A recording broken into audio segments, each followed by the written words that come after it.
Hello বন্ধুরা, welcome to my channel. Please subscribe my channel. আমি আজকে তোমাদেরকে দেখাবো কাবলি ছোলার সবজি। আমি রাত্রেবেলা ভিজিয়ে রেখেছিলাম। এবার আলুগুলো কেটে রেখে নিয়েছি আমি। এবার এগুলোকে আমি একসাথে সেদ্ধ করতে দিয়ে দেবো। এটাতে একটু পরিমাণ নুন দিয়ে দেবে, পরিমাণ মতো। তাহলে কী হবে, নুনটা ভালোভাবে ছোলার মধ্যে ঢুকবে, না হলে সবজির সময় দিলে কিন্তু নুনটা ভালোভাবে ঢোকে না। এরপর আমি পরিমাণ মতো জল দিয়ে দিলাম। জলটা কিন্তু বেশিও দেবে না, কমও দেবে না, ঠিক আছে। এরপর আমি সিটি দিয়ে দেব। সিটি কিন্তু তিনটে দেব। তিনটে একটা দেওয়ার পর তোমরা আলুটা তুলে নেবে, না হলে আলুটা বেশি সেদ্ধ হয়ে যাবে। তারপর তিনটে সিটি দেওয়ার পর তুমি ছোলাটাকে উঠিয়ে রাখবে।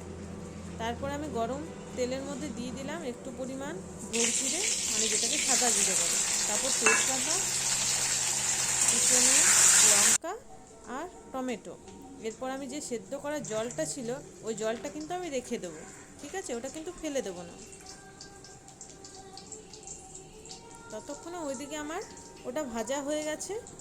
ওই ভাজাটার মধ্যে আমি কাবলিগুলোকে দিয়ে দেবো। আলুটা কিন্তু এখন দেবে না, শুধু কাবলিগুলো দেবো। এবার কাবলিটাকে ভালোভাবে ফ্রাই করবে, বেশিক্ষণ ফ্রাই করবে কিন্তু, ঠিক আছে।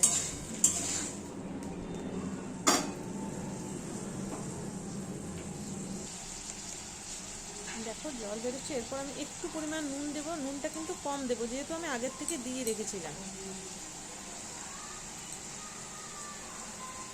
এটা আমি মশলাটা বাড়িতেই বানাই। তোমরা চাইলে কমেন্ট করো, আমি তোমাদেরকে দেখাবো কীভাবে মশলাটা বানাই। এই মশলাটা দিয়েই কিন্তু আমি বাড়ির সব কিছু রান্না করি। তোমরা যদি দেখতে চাও আমাকে কমেন্ট করো। একটু পরিমাণ হলুদ দিয়ে দেবো। দিয়ে এটাকে ভালোভাবে আলুগুলো দিয়ে ভালোভাবে ভাজবে, বেশিক্ষণ ভাজবে কিন্তু, ঠিক আছে।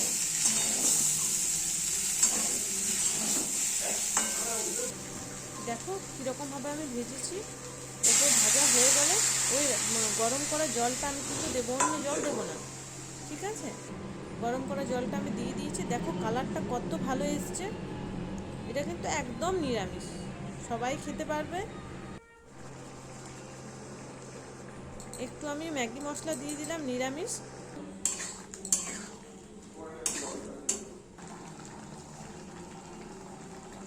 দেখো আমার রেডি হয়ে গেছে গরম গরম কাবলি ছোলার সবজি।